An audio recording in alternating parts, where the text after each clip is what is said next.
Welcome back to the Extra Rep Podcast, guys. I'm Josh. I'm Liam. So today we're going to be talking about, can you really lose fat and build muscle at the same time? AKA body recomposition, AKA looking better naked.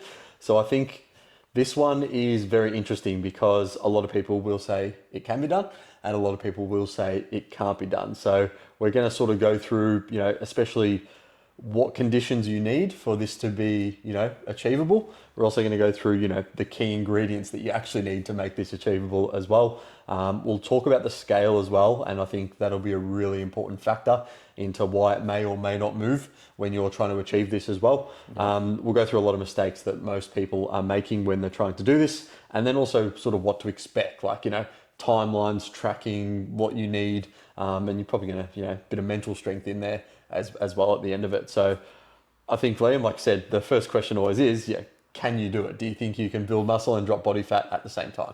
The answer is yes. Do you find, like, when you say at the same time, I say yes, you can, but not both at the same time of the day, if that makes sense. So there will be periods where muscle building will be taking over, and there will be periods where fat loss will potentially be taking over from that point of view. 100%. It all goes in a 24-hour cycle. I mean, maybe there is some genetic freak out there that's doing something that we don't know about, but also at the same time, beginners as well can go through a bit of this, but it all happens under a 24-hour cycle, from the training stimulus to when you're eating, the thermogenic effect of food there, what steps you're taking throughout the day, and when you're sleeping. Yeah, they're really good points, and we'll go into those. I think what you touched on there with, people who are probably more susceptible to improve their body recomp, like absolute beginners, who haven't touched a weight before, they're going to get a really good response. People who maybe have trained as well in the past and then have come back. We know that that sort of muscle memory is a real thing, and you can get your gains back quite quickly. And then obviously you have your people who are juiced up, which is probably 90% of the people you see or aspire to in the fitness industry, even if they tell you that, nah, man, I'm not on it, just look after myself, chicken, broccoli and rice, and and then pumping themselves with their mates in the buttocks in the shower. So I think in terms of key ingredients we need for this to be able to happen as, someone who trains regularly, right? I would say as someone who trains regularly and has years of experience, you are, probably better off separating these into phases. I would say so. Like it is easier to just focus purely on one. It can be done, like if you have a very knowledgeable coach, it can be done at the same time, definitely, but it will be at a slower rate.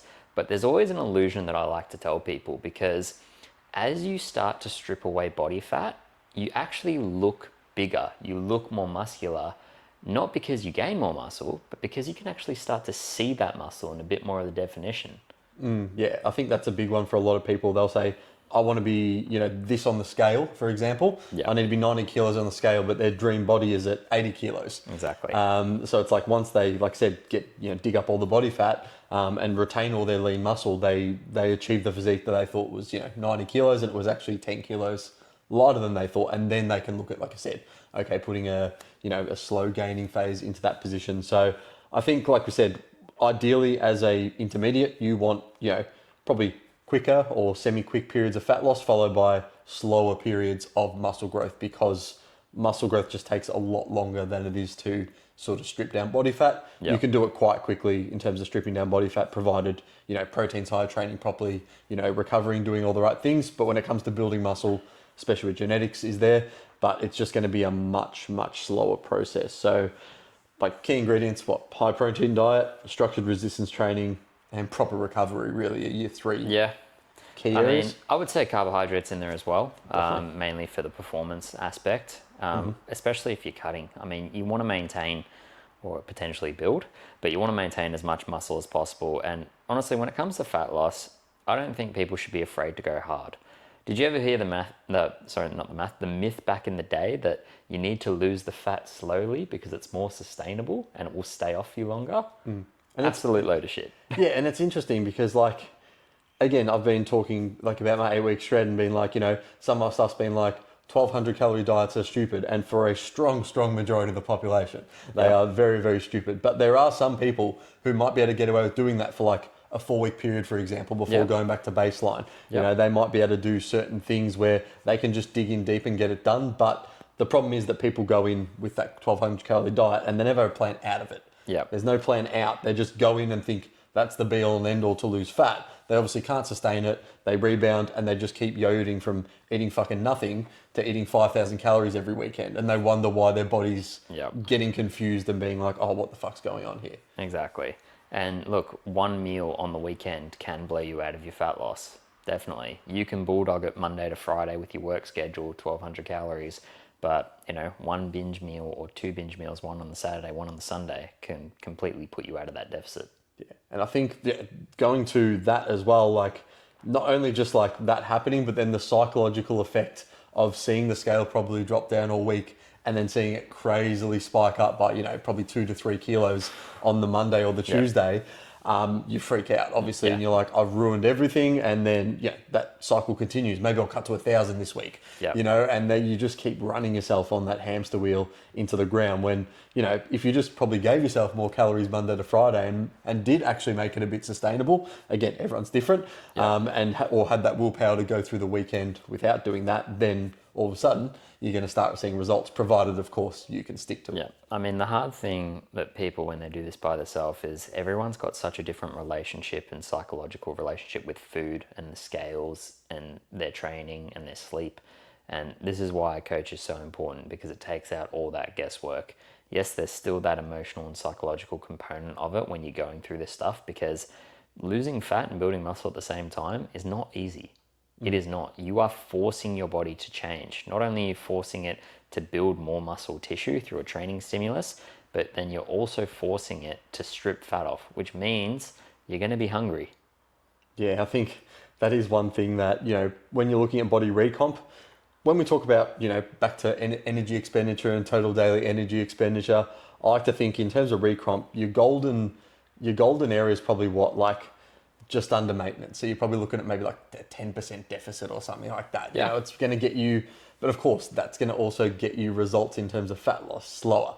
So slower. When we're talking about recomp, it's like, what do you want to do? It's like, yes, some people could still be really aggressive and recomp really well and hold on to all their muscle tissue, but some people might not be able to do that because of, again, the plan and how aggressive it is, and they might not be able to stick to that. But we'll be able to tell if we're tracking everything. We're tracking their performance and lifts in the gym. We're tracking, sleep's a big one, but if we're tracking their sleep, it's not always necessary.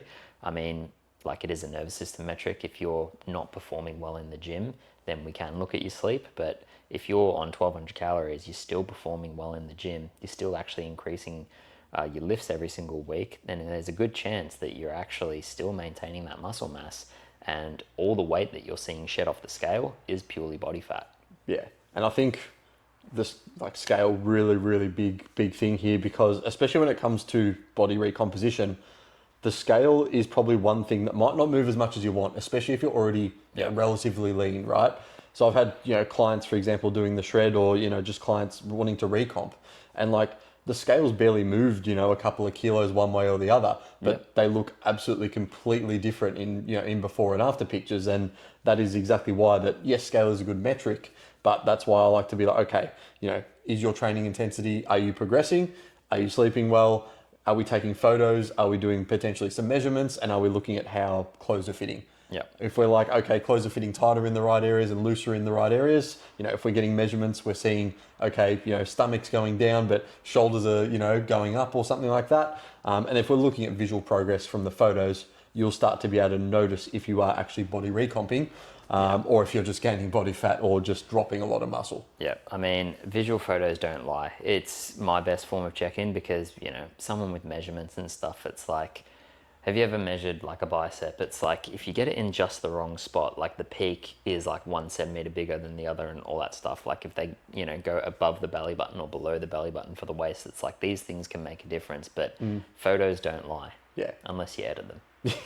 Yeah, a lot of people do that, unfortunately. But I think like going back to measurements, that's, because obviously I've measured, we both have, I'm sure, measured that many people in our lives, and it's just so easy to have a lot of discrepancies. And obviously, if you're doing that potentially incorrectly the first time, or it's slightly the wrong area, And then, you have clients who, they might have made progress and they can see it in the progress photos, right? Oh, yeah. But one measurement like flips and it's like a tiny bit, a 0.5 higher or something can just derail their whole, mental side of things as well, despite them proving it works. So I think it is something that I'd pick two things and I'd just stick with them. So for most of my clients, it's normally just obviously progress photos and you obviously looking at your weight, but then also still paying attention to how your clothes are fitting. Yeah, and definitely. I think that's the best way in terms of knowing if you're, like I said, if you're recomping as well. Also, you should be seeing results every single week. That's a big thing. I don't like seeing plateaus. I personally don't really believe in certain plateaus.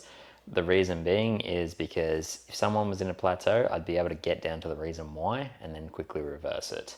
Whether it be, okay, you didn't progress in your training, okay, you aren't sleeping at all, or whether it be, okay, you're not actually sticking to these calories because we found, a little bit of extra butter that you added to the pan was actually 100 to 200 calories. Yeah. Little things like that. The little things add up. And again, like I said, when we're looking to body recomp, like unfortunately, that stuff needs to be tracked pretty fucking Dialed in. Pretty fucking diligently. The law of thermodynamics has not been debunked yet. No one's debunked it. It works. Yeah, exactly right. And like, again, calories, we know, yes, they're important, but then obviously it goes much, much deeper in that, which when we're talking about losing body fat and building muscle at the same time, I think in terms of a macro split, like you have to have protein high at least 2 grams per kilo of body weight. You want fats minimum probably at 0.5 grams per 0.5. kilo of your body weight. Can probably definitely go up to 0.7, 0.8. I'd say for females, potentially a little bit more. Well, depending on how much they start to weigh at first. Like, if you got a dude who's in 100 kilos looking to lose some fat, he doesn't need to be eating 70 grams of fat. Yeah. He can eat 50. Yeah. Whereas if you've got a female who's like, 50 kilos, it's like you wouldn't really want them having 25 grams of fat a day. Exactly. So this is why coaching comes into play as well. Yeah, it makes a big, big difference. Huge but I think, carbs, obviously fat's minimum there, and then carbs, pretty much just fill the rest of your calories with carbs.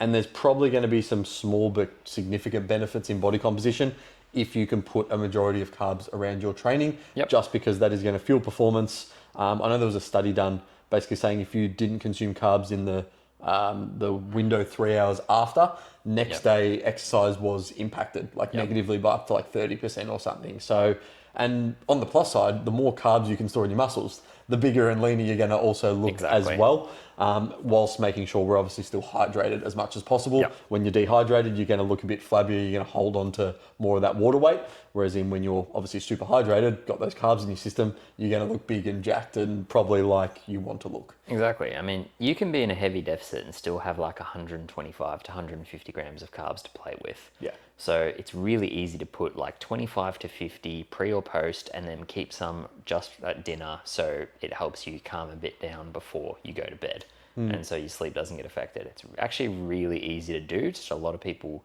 they don't just do that tracking or prioritize. Yeah, for sure. And I think tiny bit of a tangent, but when we're talking about using fats or carbs or protein for fuel, carbs are protein sparing, which means the body is going to prioritize carbs to use as fuel with your training. So if you, especially coming to fasted, if you've done a position where you're fasted training and you haven't consumed any amino acids or anything like that, chances of you potentially breaking down protein or breaking down muscle tissue, which is what protein is made up of, is going to be a lot higher. That doesn't mean it's going to happen, but you just want to minimize the risk as much as possible when you're looking to recomp your body, because why would you want to lose any muscle at all if that's not the play? Exactly. And if you're already fatigued from low calories and then you're going in the next day training fasted, that will affect your training. It'll affect your perception of effort, which affects mechanical tension, which then affects your performance in the gym and won't drive muscle growth. And then if you don't get the numbers that you want, then you'll start to think and spiral and be like, the plan's not working, blah, blah, blah. Yeah. I think with that as well, there's obviously going to be probably a point where things will eventually need to change. So it's always hard to pinpoint okay, what needs to change? Does my training program need to change? Do I need to start doing some more steps or some more cardio? Do I need to increase my training volume? And these are all things where, we can't just give you the be all and end all answer because everybody is different. But I think for a lot of people, they would probably get more out of it by just training a little bit harder with their program, trying to push a little bit harder, and trying to not so much reduce the amount of cardio they're doing, but if you're doing like, say you're training 5 days a week, right? You're doing everything else right, and then you're doing like, 3 or 4 hit sessions a week, right? Probably gonna get to that upper end of, you might be able to sustain it for a few weeks, but it's probably gonna end up eventually coming back to bite you, which is why it's important to know when to put these things in and when to pull away when you're not able to recover from that. I mean, if you're in a deficit and you've done a weight training session and then you have a hit session later that Arvo, there's no way you're recovering. Good luck. Yeah, there's no way you're recovering at all. The muscle damage, the central nervous system fatigue, the muscle fatigue, unless you're taking a complete 2 days off after that, like it's going to be very hard to hit some PBs the next session. Yeah, for sure. I think one thing that people seem to do a lot is when they're recomping, they'll seem to like just skip meals because they'll be like, oh, I want more calories for later. But again, that goes back to protein and keeping those amino acids in the bloodstream to retain that muscle tissue. So a lot of people will do that as well. And generally, of course, you do it once, it's fine. Yeah, it's not the be all and end all. Yeah, but you do it consistently, that's when it's going to be detrimental. And again, the likelihood of muscle breakdown is going to get significantly But also the likelihood of hunger and binging. If you skip a protein meal and, instead of going 3 hours between meals, you've gone 6 hours because you skipped one, you have more risk to actually binge. And then especially if it's later on in the day, people don't realize our willpower from everything that our brain has consumed depletes more at the end of the day. This is why people want to reward themselves with a beer when they get home. Or, decision fatigue. Yeah, decision fatigue, or that block of chocolate that's in the house, or pint of ice cream, or whatever it may be. Your willpower is always weakest at the end of the day. This is why if you don't have a nutritious dinner, or if you don't, or if, like you're really hungry, then you might make a mistake. It can happen. Yeah. It can cop us all. I think it goes back to structure because you can have so many people who know what they're doing, right? They know how to count their macros, they know how to do all that, but they're not prepared with their food. So they don't have a couple of go-to meals. They don't have things that they know they can easily, potentially swap in or out ingredients. Yep. And like I said, I've probably changed my mind on this where I used to think like meal plans were like, biggest waste of time because you can't stick to them. But now I'm like, they're very good to create a structure and then you can start creating some flexibility. Like I've got a lot of like, I call them like flexi meal plans where it's like, they might have an option of a couple of different breakfasts and then like lunch and dinner will be like, add this many carbs or this food with this many carbs and add a protein source, add a fat source and then, put a flavoring on it or whatever it may be. And it just makes it really easy that when people get bored of that stuff, you can change the flavoring, change the carb source, change the protein source. And it keeps, the consistency and the fundamentals of getting enough carbs, protein, good fats, consistently, every day you're doing 2 meals of that at least, and then you can branch out a little bit and have some funner foods every now and again and fit those sort of things in. But you've got to start with some sort of structure first. And I think that's where, especially when it comes to body recomp, if you're not structured, like you're not going to get the body recomp results that you want. I mean, timing is absolutely crucial, as you mentioned. Like, I would argue people need to understand their circadian rhythm because everyone works a different schedule, sleeps a different schedule, all that. But there are points in time where where you're hungrier than other times. You know that when you eat lunch, you're not that hungry, but you get home in the Arvo and you really want an Arvo snack. It's like timing little things like that. For example, I've just been having those cold pressed protein bars. They're like 140 calories, 20 grams of protein, 22 grams of fiber, something like that, sweetened with stevia, so they're not crap. And that's me on a cut. That's like my 3 o'clock snack. And I haven't eaten since 12, which was a post-workout shake, which was carbs, blueberries, banana, protein, all that stuff. And then I'll have a dinner later on, and that just keeps me satiated, but I'm still in lower calories. Yeah. And I think the one thing, like we'll go back to hunger as well. It's like, for example, I have, what do I have in 3 p.m? Normally an apple, a salad and pop some tuna on top, right? Yeah. Like tuna salad and then an apple, which is good, like fills me up, right? But there's going to be times where you're body recomping probably less than in an aggressive deficit, but there's still going to be times where you feel a bit hungry and that's completely fine. I think a lot of people have to learn to deal with hunger as not actually being a bad thing. Yeah, of course. Reframing it going, oh wait, this is actually what my body is supposed to be doing. Yeah, it's like I'm probably burning body fat. Of course, too much of a bad thing is a bad thing. If you're constantly starving, you can't concentrate, you can't do anything. Everyone knows there's a difference between hunger and starvation.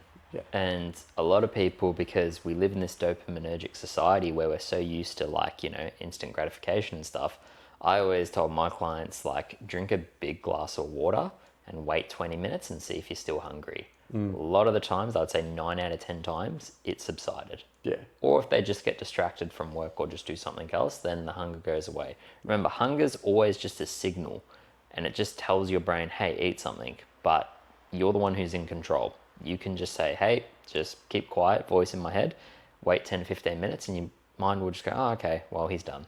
Yeah. I think a big strategy I've used for people is, having that glass of water 15 minutes before a meal, 15 minutes after a meal. Yep. You would be really surprised just how thirsty you probably are, not actually hungry in terms of hydration. So sometimes that hunger signal will be, your body is obviously hungry, but hydration plays a massive, massive part into that. And we know that, water's still going to go into your stomach and fill that up, right? Yep. So that is like probably a little hack you guys can use as well. Who would have thought drink more water, eh? In terms of setting, like, I guess when we're recomping, we've got to understand that, depending on genetics and that, it's going to be a slower process. You're going to see changes probably a little bit slower than you would if you obviously went in some sort of aggressive deficit. So Yep. I would, in that position, make sure you accept that the progress is going to be a little bit slower than you might like, right?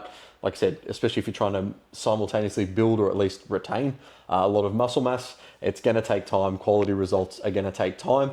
You're going to need to, probably every 2 to 4 weeks is when I'd take photos, reassess if things are working. Are your lifts going up in the gym? Are you sleeping well? Are you looking after your nutrition? Because if you're not doing these things for, a Saturday, Sunday, or a Friday, Saturday, Sunday every weekend, or every week, good luck getting, the results that you want from this body recomp. It is going to be a much longer play. And of course, one meal out's not going to kill you. But once it becomes that habit and you start doing it more frequently, then that's going to start obviously impacting in the body recomposition results and in the progress photos too. Yeah, I mean, I've got 2 points on that. One is like, you should still be seeing results every single week. And like, if you're not, get a different coach, honestly. Like, I that's a big thing I've changed my mind about. Like, stagnation shouldn't be happening. If you're paying for a coach and they're knowledgeable, you shouldn't have any stagnation unless you've got, something that you're not telling your coach that you need to own up about. I think one thing I'll mention there is when we're talking about results every week, like, you're not going to see some crazy change in progress photos in a week, No, right? we're talking just like you're seeing your lifts go up in the gym. Like, you're noticing a tiny change in the way like your shorts fit or something like that. But you should still be seeing progress every single week. For sure.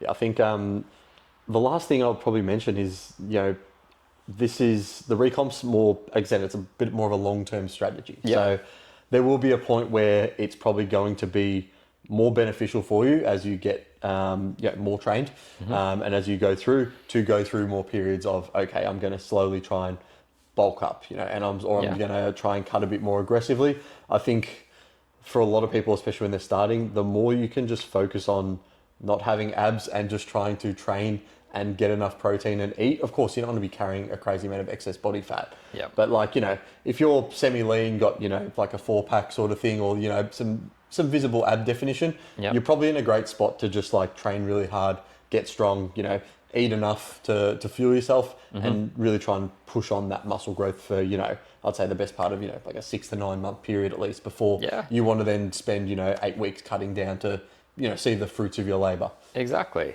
And that's the thing, like, when you have that time to eat some good food and train real hard, like, it minimizes a lot of fatigue from the diet as well. Like, dieting fatigue is a real thing, and mental fatigue as well. Like, if you've just been cutting for 8 weeks and you're used to being hungry every day for 8 weeks, there is a lot of fatigue that accumulates. So sometimes you just need to wash away that fatigue with just some extra calories. Yeah. And that's why a lot of people, like I said, implement diet breaks and things like that. And we'll do probably a whole podcast on that. But that is exactly why people use those things. So, like, for example, for my clients, it's always like, okay, I'm about to cheat on my diet, basically. And I go, okay, let's just have a day of maintenance. Like, sweet. Go up, fill yourself up, have a bit more of this. Then we just jump back down tomorrow. Like, and it's like no harm done. And I think a lot of people don't realize that they can do that.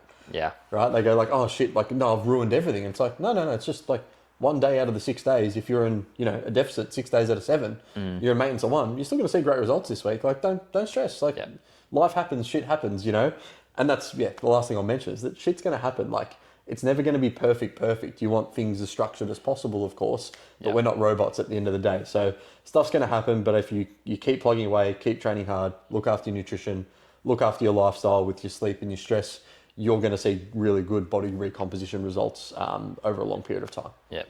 I would just touch on that point to be devil's advocate and just say, don't use any of that as an excuse to not have things in your control that you can control though. It's like, remember, if you've signed up to make a change, it's like, just commit to making that change. Don't be like, oh, you know, I was told I could have a cheat meal this week, so I'm going to. It's like, if you don't have any plans and you know you can push through it, it's like, push through it. Yeah, people, it's like, again, if you feel like you've earned it, that reward sort of system, again, it's going to come down to, again, your choices at the end of the day. So I think that's a really good place to leave it. Remember, your choices are going to dictate the results you get, right? So you sit there, you look in the mirror, you look at your body. Every choice you've made up until this point has got you to where you are with that. You know, and again, maybe you've prioritized work, you prioritize, you know, your relationship, etc. Right? There's going to be a point in your life where you need to start prioritizing your health and your fitness, and that's probably going to give you, I think, the biggest trade-off of all, because generally from that, you know, you can improve work. You know, people look at you differently. Relationship potentially improves if you've got more energy. Things like that. All these things can intertwine together, and I think health and fitness is a fantastic foundation of that. I can touch on that point so hard because I drill it into all my guys and they see it once they get the results, because they're not used, like they look at it as like a selfish thing of like, oh, I can't just do all this for myself. It's selfish. I've got, you know, kids, partner, all this stuff, business. And it's like the best version of you is actually the least selfish thing you can do, is because you're going to be the best version of yourself for all those people around you, for your employees, for your, you know, business partners, for your relationships, for your kids. Like the healthiest version of you is always going to be the best version of you. Yeah. I think that's a really, really good point, because again, if you, at the end of the day, like everything is fine until you lose something in your health, and that becomes just your main problem.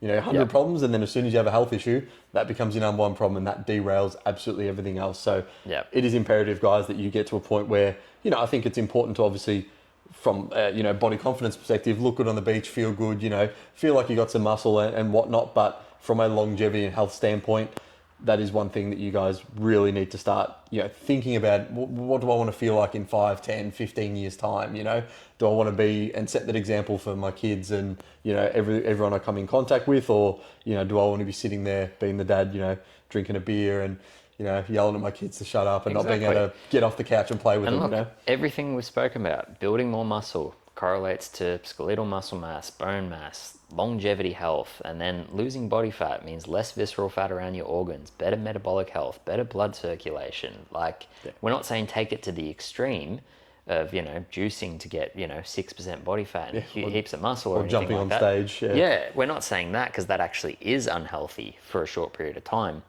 But, you know, everything we've spoken about building as much lean muscle mass as possible naturally and losing as much body fat naturally, you're going to be in a good spot.